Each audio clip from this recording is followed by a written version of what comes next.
So some housekeeping. I'm gonna probably not do any more lives for a little bit because I'm working on some changes, set changes, format changes. So it might be a few days before I get back on here. Originally, I wasn't gonna get back on here tonight, but with everything that's been popping off, I couldn't not come on. So let me first introduce myself. I'm Rebecca. On my channel, Red True Crime. Talk about true crime stuff, old cases, new cases, all that fun stuff. And if you're new to the channel, welcome. If you have been here before and you're back, welcome back. Thank you again for the support. And if you've not subscribed, please do so. Subscribe, like, comment, share, all that good stuff. Doesn't cost anything, it's free, and it helps put the information out there for other people who might not otherwise see it. So tonight, we are going to talk about Giovanni Pelletier, 18-year-old boy, or I should say 18-year-old young man from Charlotte, North Carolina, that has been missing for the last week and went missing in Brevard County, Florida. He was down there visiting family that he had never really met before, and he went missing. And he sent a disturbing text to his mother saying, "Mom, please help me." If I was, I am a mother, but if it was me, oh my goodness, panic that I would have. So today, earlier today, in Brevard County, a body has been found off I-75 near where he went missing. It's also where the last places where his phone had pinged. So they have not stated it is Giovanni, but the likelihood is pretty high. They have been keeping his family informed with all their movements and what's been going on the scene, but they have not made any official announcements yet. This case has perplexed me for the last week because, he was with cousins and the cousins like, we don't know where he went. And I don't understand that.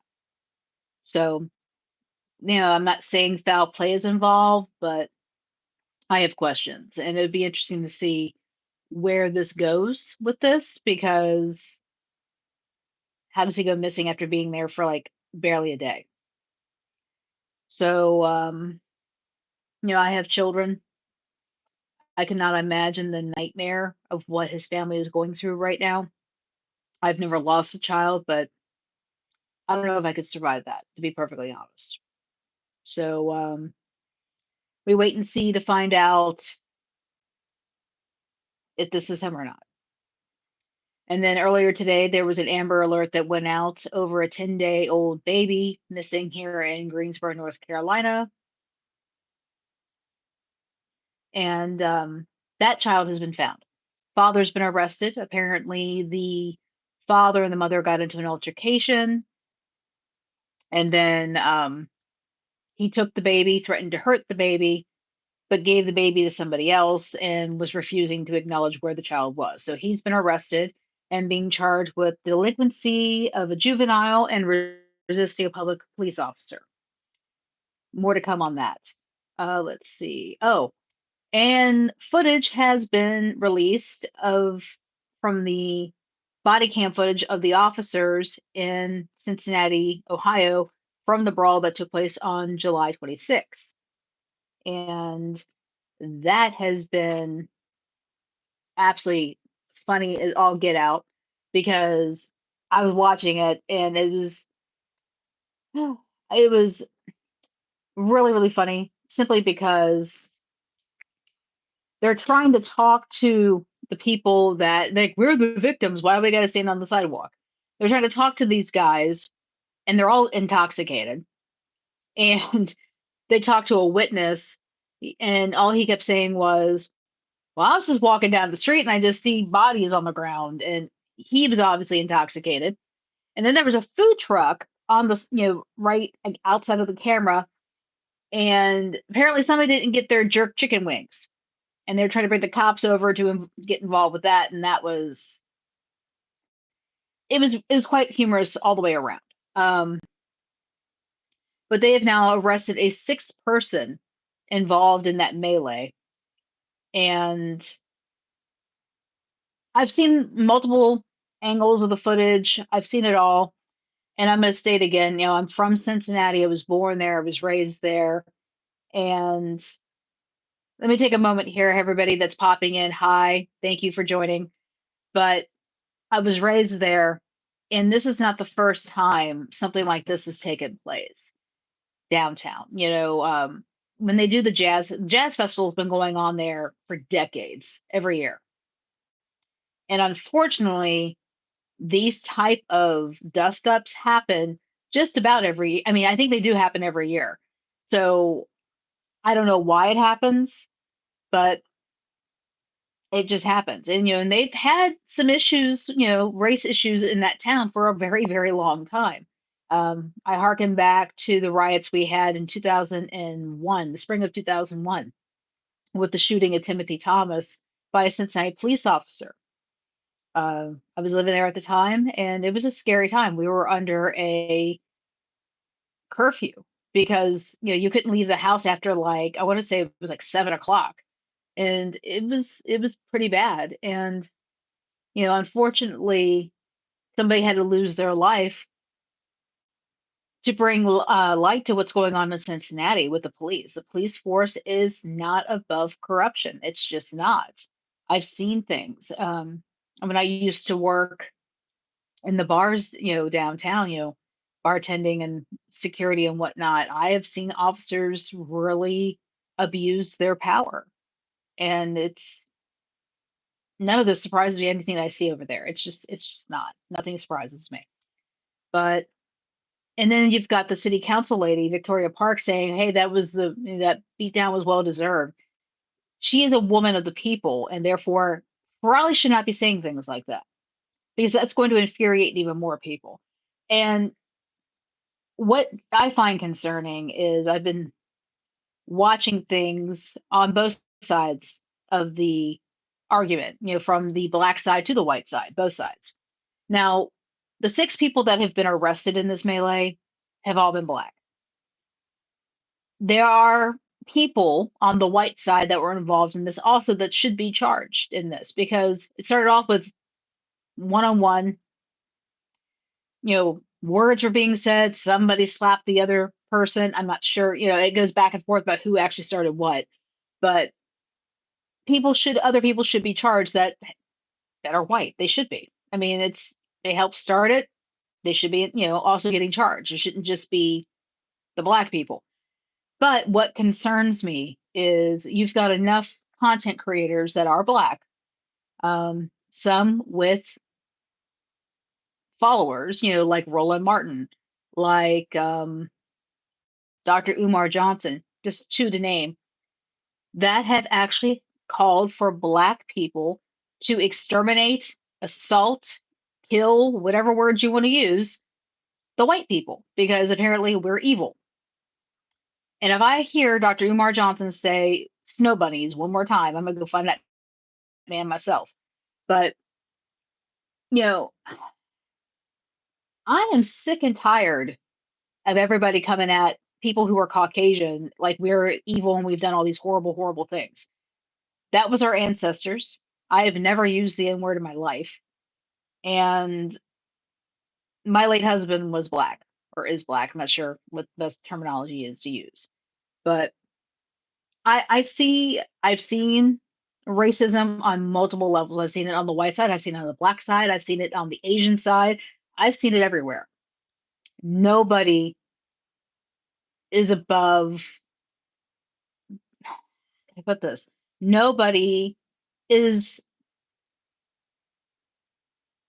innocent of it. Nobody is. And it drives me crazy and it makes me more of an apologist, and I shouldn't be apologizing for things that I haven't done. Um, it comes across in the work that I do on here because I get a lot of people saying, "Well, I shouldn't be talking about black people in these missing people cases or these murdered cases," and I'm like, "Why not? It's a case." Um, so there's a lot of that too, because just because I don't happen to be black, it doesn't mean I can't talk about crime. Doesn't matter who's in the crime, you know. It is what it is. So that's just something I wanted to talk about because it gets really annoying over time. And The people, I haven't looked at the other two people they've arrested, but the first four that they arrested, three of them had really bad criminal records. Three of them did. And what killed me is that one guy, um, Jermaine Matthews. Oh, no, sorry. Was it Jermaine Matthews? I can't remember. It might have been Jermaine Matthews. His grandmother or his mother and his cousin were like, "Oh, he's not a thug. He's not a bad guy." Now the guy had just did time in prison and was currently out, but had just gotten four gun charges, four felony gun charges. But he's not a thug. He's not a bad guy.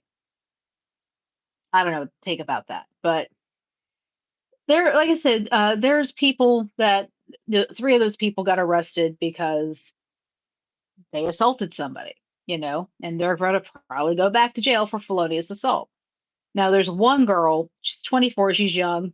All of her crap was like all traffic stuff, like driving without insurance, driving without a license, whatever.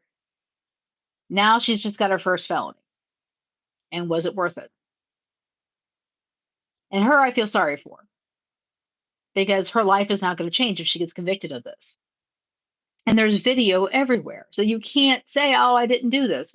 Because I watched an interview today with the woman Holly she was the one who got punched and knocked out, and you see her laying out in the street. So an interview with her on Fox News on the Laura Ingraham hour. And it was interesting because she said that when the fighting started, like you had a group that were basically beating up on the three men in the road, and then they would stop, and then another group of people would just come over and just start joining in on the thing. So it was like groups of people just coming in, kicking and beating and smacking and all this other stuff, and that's insane. So why get involved in something that had nothing to do with you? And that's what I don't understand. Like, you see a white person down on the ground, they're getting curb stomped, and you're like, I feel like curb stomping a white person. I'm gonna go do that. That doesn't make sense to me. So, but just because, I'm gonna be honest, if I was there downtown when all this went down, I would have jumped in there and tried to separate everybody. But that's because I did bar security for so long. And I actually heard on the police cam video today, one of the victims say, "Why didn't the people of the bar not come out? Why didn't security come out?" Let me tell you why, because they legally can't.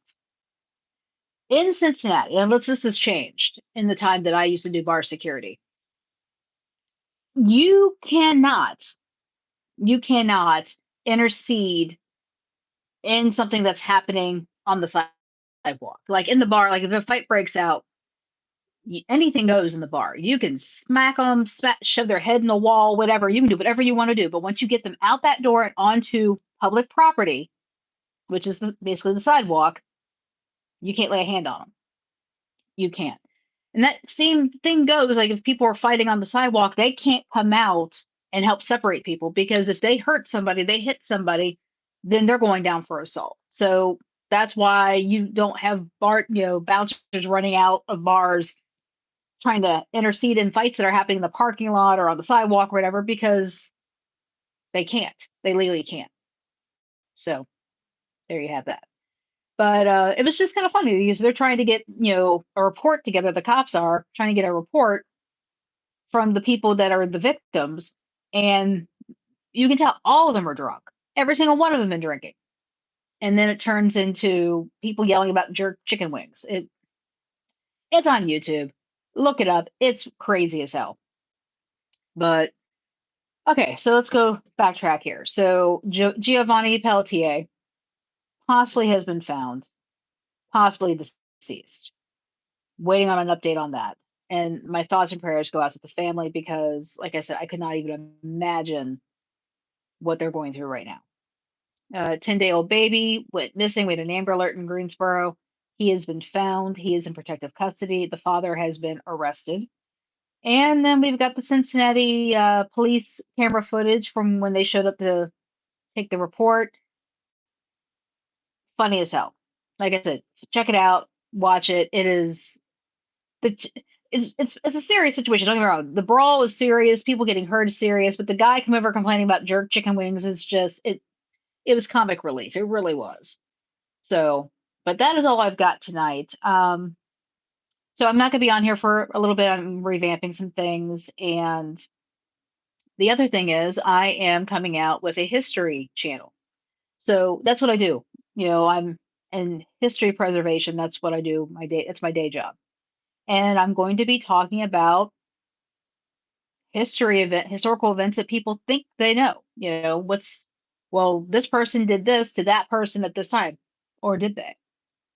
So be on the lookout for that. That'll be launching soon once I get a few things up. But otherwise, this is Rebecca with Red True Crime. I'm hopping off here. Be weird, be rude, be safe, as I always say. And no brawling in the streets. It's just not good.